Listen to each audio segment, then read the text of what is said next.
ஜெய் ஸ்ரீராம், ஜெய் ஹனுமான். ராம ராம ராமா. அனைவருக்கும் காலை வணக்கம். பகவான் அருளால் நீங்கள் அனைவரும் நலமுடன் இருக்க நானும் பகவானை பிரார்த்திக்கின்றேன்.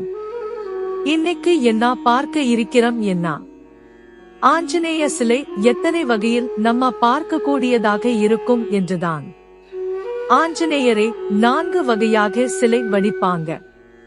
2 கரங்களையும் இணைத்து கூப்பி தலைமேல் வைத்து வணங்கும் நிலையில் உள்ளவர் பக்த அனுமான் என்றும், கூப்பிய கையை மார்புக்கு நேராக வைத்திருந்தால் அபயஹஸ்த அனுமான் என்றும், ஒரு கையில் கதையும் மற்றொரு கையில் சஞ்சீவி மலையும் கொண்டிருந்தால் வீர அனுமான் என்றும், ராம பகவானை தன் தோள் மேல் சுமந்தபடி 5 முகங்கள் கொண்டிருந்தால் பஞ்சமுக ஆஞ்சநேயர் என்றும், 10 கைகளுடன் விளங்கும் ஆஞ்சநேயர் தசபுஜ ஆஞ்சநேயர் என்றும் சொல்லுவாங்க.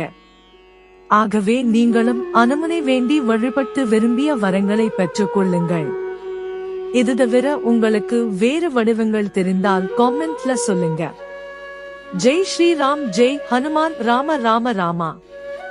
பயமில்லாமல் ஹனுமானை அன்பால் வணங்கும் சொந்தங்களுக்கு ஜெய் ஸ்ரீராம்.